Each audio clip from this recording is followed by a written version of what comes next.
So if you haven't been in a role very long and you feel like there's a lot more that you want to learn or that you can gain from that role and that it will really help you move to that next role at some point, I think you have to say, I feel like this is a great opportunity. I'm so excited about it, but I'm learning so much in this role I'm in. I think it's not the fear of taking that role. It's the fear sometimes of saying no, right? To say no to someone else who really sees great things for you. And I just never felt like I had the ability to say no. I thought that was going to be some little black mark next to my name, that if I said no to something, they would never ask me again.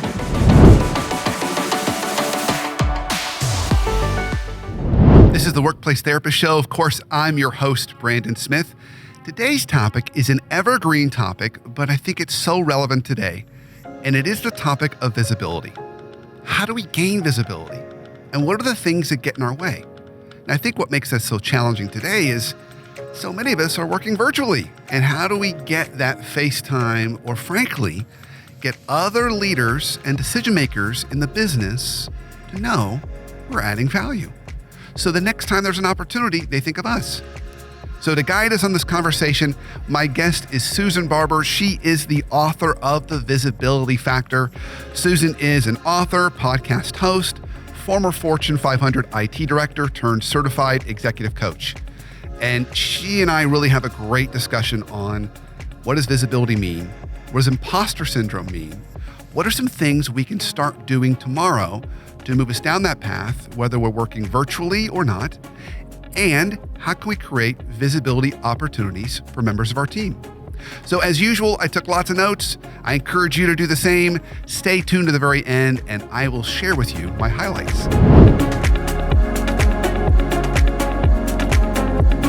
Susan, I am so excited to have you on the show today. I think the topic that we're going to discuss today and that you've written on, it's an evergreen topic, talking about imposter syndrome, talking about gaining visibility. It really is evergreen, but the world we live in today is a little different. So I think it's so timely and more relevant than ever. So thank you for coming on the show. I'm excited to be here. Thank you so much for having me. Well, before we jump into the topic, for my audience that maybe isn't as familiar with your work, share a little bit more about your background. What got you doing the work that you're doing? And then let's pivot into what got you writing the book.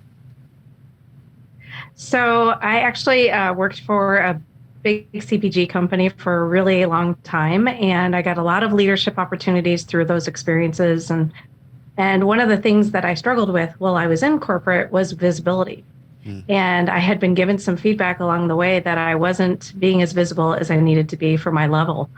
And so it was a big shock, because I, before that moment, had been thinking, I'm a top talent. I'm doing great. I'm doing all the right things to get promoted. And it was a little surprising to find out that was not true. So that kind of set me off on my journey to figure out what visibility looked like for me in my own authentic way, and not be a bragger, not be somebody who, has to talk in every meeting and say everything, for hours and hours in a meeting. And so when I realized that was the course that I was going on, I then saw my team struggling with it too. So as I, embarked on this world of visibility, I started to see more people were struggling with it just like I was. And so when I left corporate at the end of 2015, behind the scenes, I was thinking I really would like to write a book to help other people be able to do this. So I became a coach. I started working in companies and started working with individuals and coaching, and all of those things came together to help me write the book. I used some client stories, I used my own stories, but it's really a guide to help people learn how to be visible in their own way. Beautiful. So I want to go back to something that you said. So go back to your story and your journey. You said that you were tapped on the shoulder and said, gosh, Susan, I'm paraphrasing here, you're doing great work. Boy, you're just not as visible as we would like you to be in the role that you're in. So when you said that, what struck me was, I'm curious, is there a certain level when we hit in our career where we need to keep visibility more on our radar? Is it important when we're an individual contributor, just as important as we're a director, or does it pop up more based on the role that we end up in? I love that question. I think for most people, individual contributors, where you start showing that you can perform, right? That you can do the job, that's what they hired you for, and you want to be able to demonstrate that. But as soon as you're able to do the job, you really do need to start thinking about visibility and how to get in front of people for the next role and more opportunities or more responsibilities. And I don't think people always think about that. It definitely becomes almost a requirement as you become a senior manager or anybody who has a team or a director, VP. You have to be in front of those decision makers on a regular basis and influencing them and having conversations and showing the value that you provide or that your team provides. And that was something I thought I was doing. Obviously, I wasn't doing it enough. And so I really learned a lot about the importance of that. And now I want to help other people learn that they can do it too. Okay, great. So again, I got to follow up with another question. So when you when you realized you weren't doing it enough, what were you doing that wasn't quite enough? Because I imagine whatever you're going to say, most of my listeners are going to nod their head and say, "I'm doing that. That's not enough. I thought that was enough." Yeah. Well, the feedback I got was, Sue, you're coming to the meetings, you're in the room, but you're not saying anything. You're sitting in the back of the room because we used to have these really big executive meetings, and there was only so much room at the table, at the executive table, if you want to call it that. And so I would sit in the back of the room and I would contribute where I felt like it made sense, but I just wasn't doing it enough. And so to change that, I started getting to the meeting before all those executives did. And I would sit at the table and watch their faces when I walked in the room saying, what is she doing at the table? That doesn't make sense.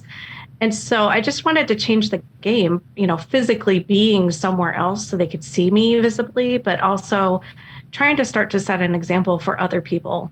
This was about the time when Sheryl Sandberg's book came out about leaning in and all of those things that she talked about. And so it was just a really visible way for me to start to do that and start to speak up and then show my team that it was okay to do it as well. Beautiful. I love that example. It's so simple, but really powerful. It reminds me, several years ago, I was coaching a leader and he had gotten to a real senior role, but he was really introverted by nature, really good execution-oriented guy. But if you weren't talking about business, he really didn't have any desire to be in the room. So he started attending these real senior meetings, and the feedback that I got when I was doing the 360 interviews was one of the senior executives. She said to me, when the meeting's done, he's the first one out of the room. Like, he's out of the room, off to another meeting or something else. She said he needs to hang around and just mingle a little bit to pretend like he likes us. Which I thought was kind of funny. But she says because when he leaves like that, we think, well, this guy doesn't even really want to be with us. And this was the senior team.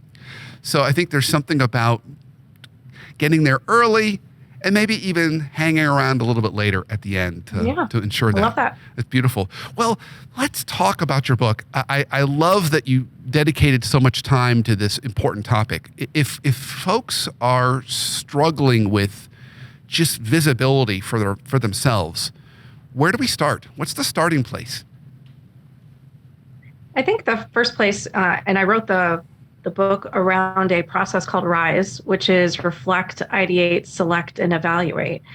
And I put together those 4 steps because I think you have to start a little bit introspectively, right? Understanding, why do you want visibility? What is it going to do for you? How are you going to stay motivated to continue to take action when it may be harder than you realize to do things? And you're not really having the time because you have all these other priorities. How are you going to be prepared for that? So that reflect part is really important, to spend that time up front, understanding what you want and where you want to go with it. And then I give a list of ideas for people, allow them to select 2 or 3 to start with, and then continue to get feedback and evaluate how they're doing and whether they want to do new ones. It's what I find is most interesting, and it happened for me, is that you start to get treated differently. The more actions you take, the more confidence you gain, the more boldly you'll speak up in meetings. And those are things that people start to notice. At first, they're like, it's a one-off. It seems interesting. They're doing something different today. And then the more you keep doing it consistently and intentionally, it changes the way people see you. And they can't put their finger on it, but all of a sudden they start to hear things from you that are different. And that's when you really know that your visibility is taking, a whole level up from where it was. And then you just want to continue to do more of it. Great. So I want to dig in on that one a little bit. I imagine that for a lot of folks, doing some of these behaviors, like the great story that you gave, showing up to the meeting early, sitting at the table, doing something a little different is going to feel uncomfortable. It's going to feel unnatural. How do we remind ourselves that while this feels so uncomfortable and so unnatural, it's the right thing to be doing? For me, it was hard to do it for myself initially. I actually started doing it for my team first because I'm, more of a person who cares about their team and wants them to do really well and wanted to give them a lot of visibility. And so for me, I started focusing on them first. And then I saw people starting to see different things about them. And I thought, okay, this is working. This is great. I'm gonna spend more time focused on myself now and helping them get visibility, but myself as well. Because that's the thing that I didn't realize was happening. It was fine that I sat in the back of the room and it was invisible. But what I didn't realize was how much I was hurting my team. Because if I'm not talking about myself, that's one thing. That's about me. But if I'm not talking about them, that could really hurt them. And that's not fair. So that was something that was kind of this aha moment for me when that all came together. And I just realized I have to do this consistently for myself, but also for them. And it may be uncomfortable, it may be scary. Some things in the book that I talk about are trying to plan what you're going to talk about in a meeting, plan out some questions that you're going to ask. The worst thing that can happen is you get in a meeting and you can't think of anything because of a panicked moment and realizing that you don't know what you're going to ask or what you're going to say. So planning those things in advance helps you be calmer, helps you think about the things that you're going to do and where you can jump in to conversations. I love that. And I think that reframing is so powerful to make it about your team, make it about others. So it's really not about yourself, which really gives you that confidence to keep going. And I love the idea too of planning ahead around what are the questions that I'm going to ask, and even what are the main points that I want to share in the meeting. So is there value in, I often hear people talk about getting sponsors or advocates or other folks like that internally that can do some platforming or helping you get visible behind the scenes. What's been your experience around that? Is that something that you would promote, or is it not necessary? I love it. Okay. I always had plenty of mentors, and I think a lot of people initially when I got started was, you have a mentor, that's great, but you can have multiple mentors. You may have different mentors for different reasons. Maybe some people are better at negotiating, or some people are better at executive presence, or some people are higher than you and can help you understand what they did to get there. So I advocate, if you need multiple mentors, that's great. Maybe someone within your function, it may be someone within a different function. So I was in IT, so I had a mentor in IT, but I also had a business mentor as well. And so I think that can give you different perspectives. From a sponsor standpoint, a sponsor is going to be putting their neck out for you. And so what I will tell people is if someone comes to you and is interested in sponsoring you, make sure you're ready, because they're going to be the ones that are going to help you the most and pull you along and pull you up and put you in meetings and conversations that you maybe have never been in before. But if you're not ready for that, I would say just wait a little while before you agree to be sponsored by them, because it's their reputation that they're giving you and their credibility, and you really want to be able to take that opportunity and run with it. Okay, so I think we're into a really fun topic here, readiness. Because readiness, right, seriously might be, I'm really not ready. Like, I just got in this role, I haven't gotten my feet kind of grounded underneath me. I need a couple of years before I'm really ready for the next thing. But readiness can also be in our head. So that then goes into imposter syndrome. Like I don't know who this person thinks I am, but I'm not as great as they think I am. So talk to us, because I know you've written about imposter syndrome. Talk to us a little bit about what is it, and then how does that get in our way, and what can we do to overcome that? So imposter syndrome is where everyone else tells you you're amazing, but in your head, you don't think so. You have self-doubt. You don't think you're smart enough. You don't think you're good enough. You see all of these other people around you who are doing great things, and you are in constant comparison every day. And that definitely happened for me. That's why I was sitting in the back of the room. I thought all these other people knew way more than I did. And, I do not have an IT education. And so for me, I always felt like I just don't know enough because I didn't go through, computer science as a major. And so I think I told myself some stories that I wasn't in the right place. But ultimately, I was in the better place because I grew up on the business side. I started in sales and supply chain. So I understood the business. And all I needed to understand was more of the complexities of IT and how to help them. So for me, it's trying to help people understand that those doubts and those critical voices in your head don't have to be real unless you let them be real. You can say, that's not true. I know you're trying to keep me safe because that's all that's happening is it's something new for you. You're starting a new job or you have doubts about the job that you're in. And that critical voice is just trying to keep you safe. And all you have to do is say, you know what? I know what I'm doing. I got this. I can do this. And it's going to take time to be able to overrule that voice because you've probably been listening to it for a really long time, like I was.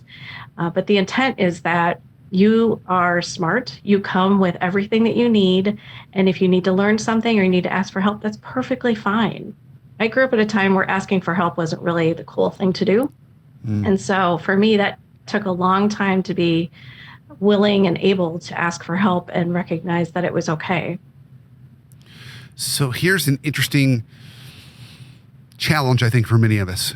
We get tapped on the shoulder by someone we really admire, someone who wants to sponsor us. They say, you would be amazing. I really want to sponsor you in your career because I think you could be the next vice president or the next chief XO. How do we know we're ready or not?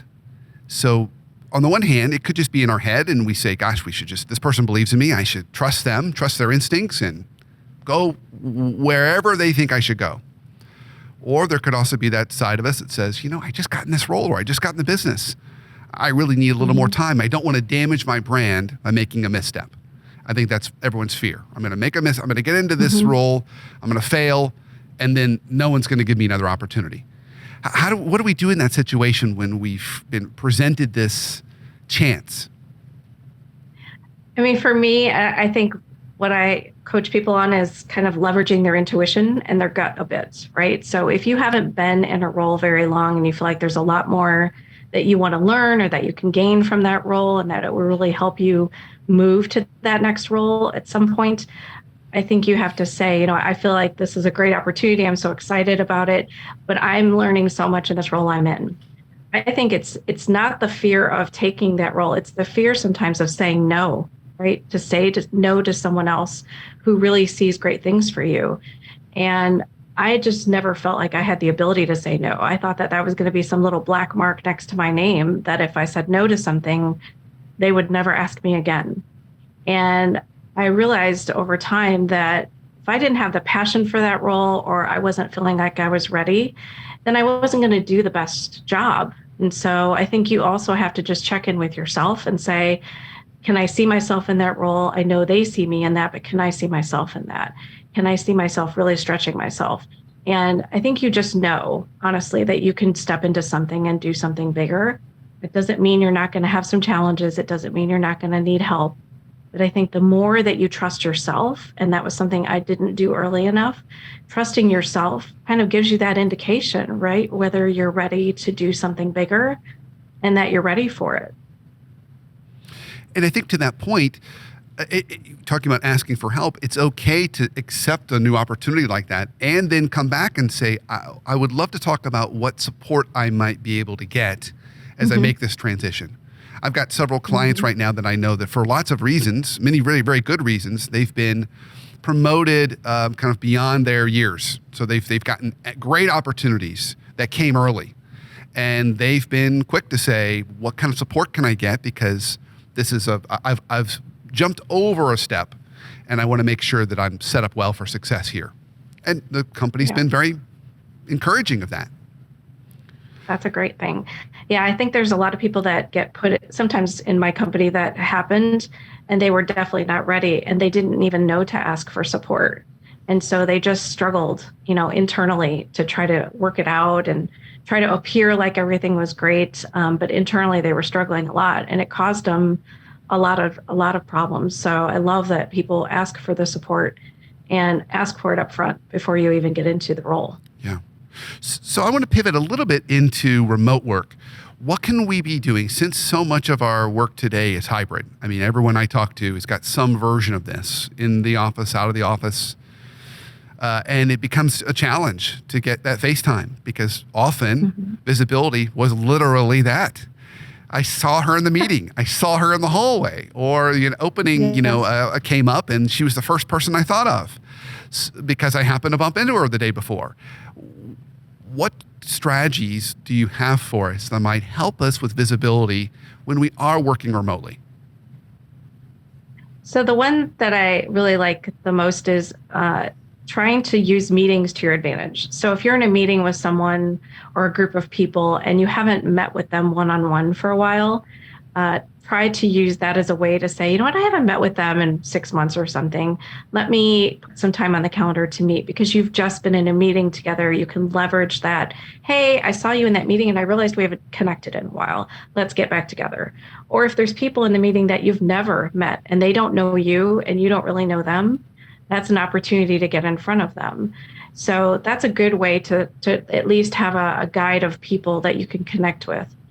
But this is about intention at this point in the world we're in now. You can't walk down the hall anymore. You can't go to the coffee station anymore. You have to find ways intentionally to meet with people. And I think the biggest excuse most people give me is, well, they're so busy. They don't have time to meet with me. I said, have you asked them? Have you actually reached out to them and said, hey, I'd love to have 15 minutes on your calendar or half hour on your calendar and talk to you about blah, blah, blah. Because I think what we don't always think about is what value can we bring to those conversations? It's not just about you getting in front of them. It's also about the value that you can provide to them and vice versa. Because at some point you might need those people to help you. You might need them to help you move a project forward or to help someone in your team move to their team.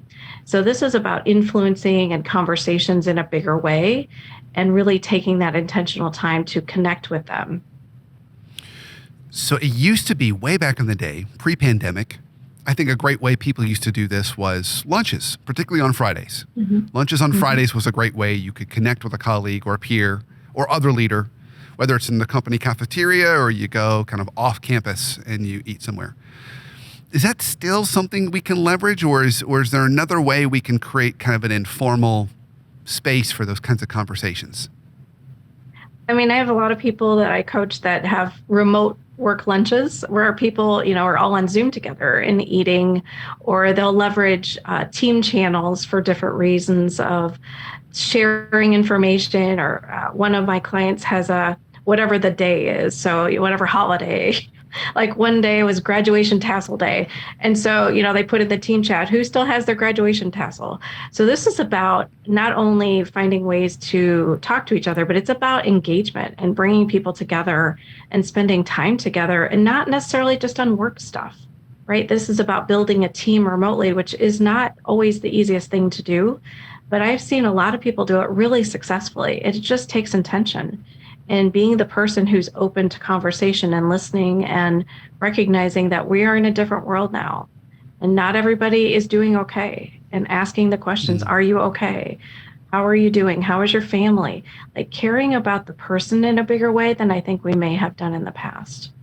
And I love that last kind of angle you took there because it immediately made me think about our role as managers. So we talk a lot about visibility and how we gain visibility for ourselves and for the good work that our team is doing.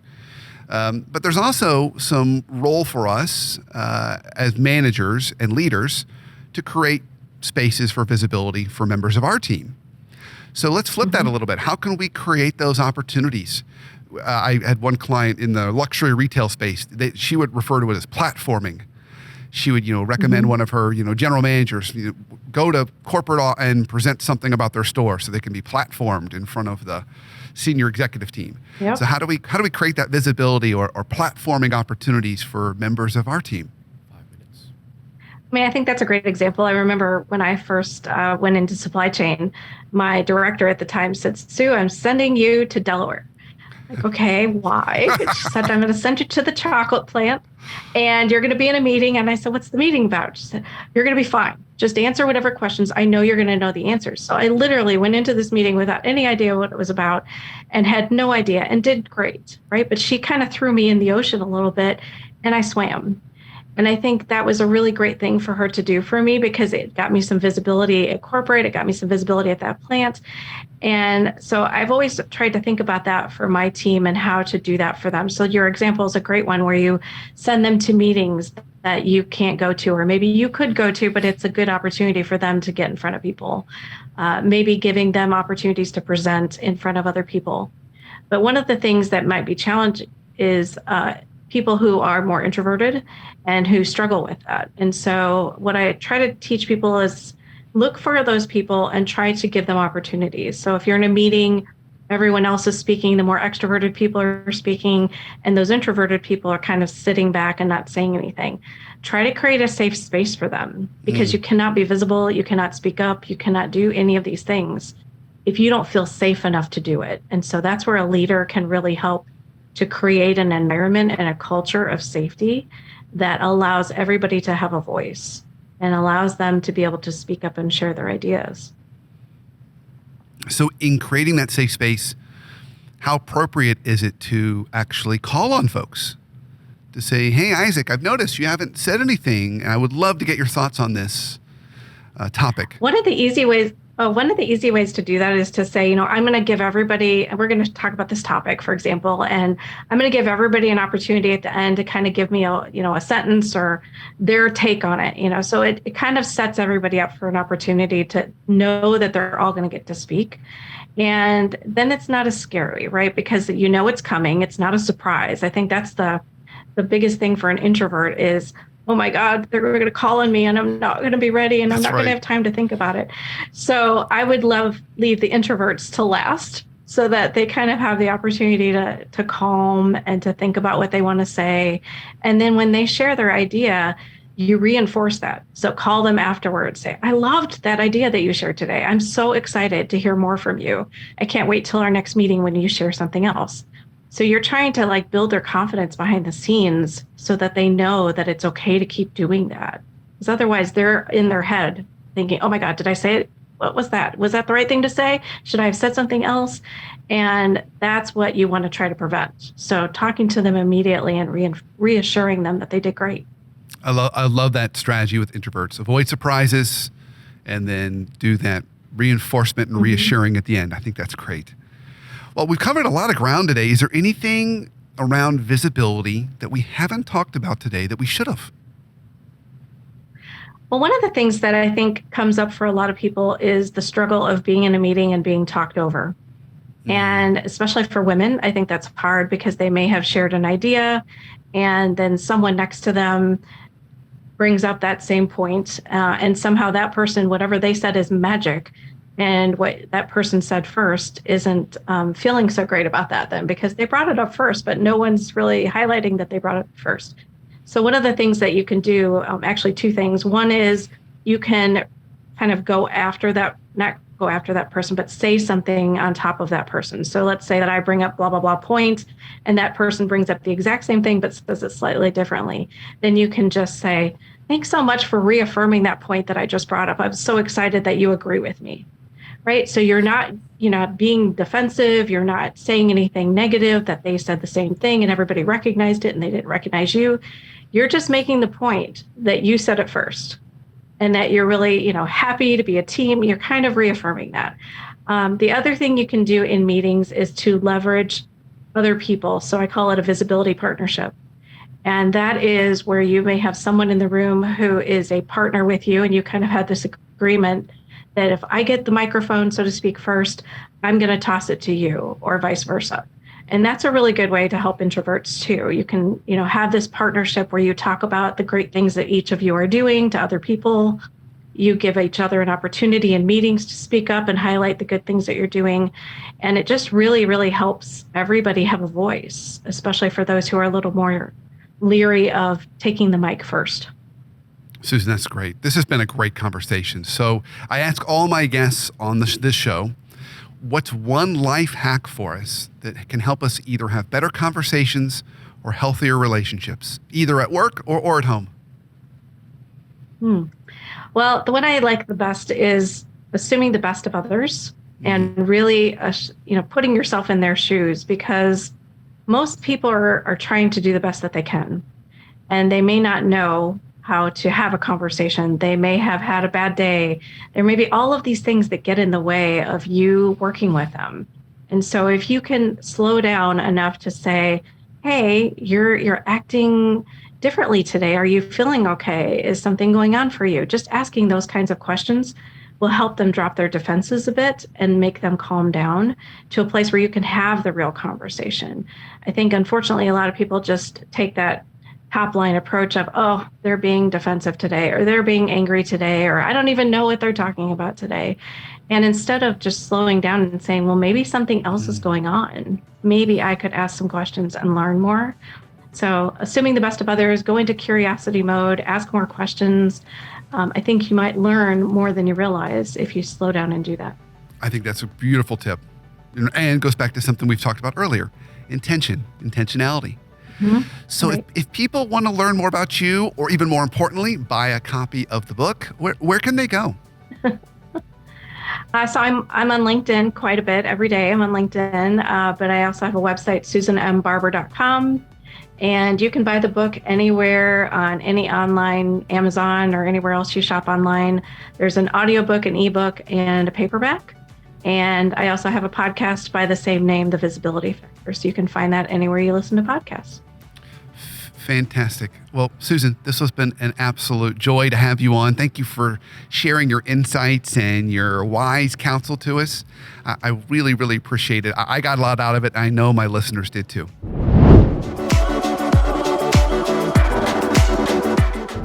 I love my conversation with Susan. I took lots of notes. I won't go over all those, but there are three main points I want to share as takeaways. First, she reminds us that just going to meetings may not be enough. If we truly want to gain visibility, we need to make sure that we're adding value, we're contributing to the conversation, our voice is getting heard. So ways to get us doing that moves me to my second point. So the second thing that really stood out for me with Susan was she said, make it a point to not only make yourself heard in those meetings, but even in virtual meetings, reach out to folks that are attending the meetings that maybe you haven't talked to in a while, or that are new, and make a point to connect with them so they know who you are and know the value that you and your team are creating. And third, brings me to my final point. I love how Susan also pivots and talks about how do we create those environments for our team. So if we have introverts on our team, avoid surprises and reassure them when they give those great pieces of insight or feedback at the end. Let them know you appreciate their value. All three of those points are so important, and I love that Susan wraps all those up by saying, make it about your team and the great work they're doing, not about you. So people can know the great work that your team is contributing to the organization and business.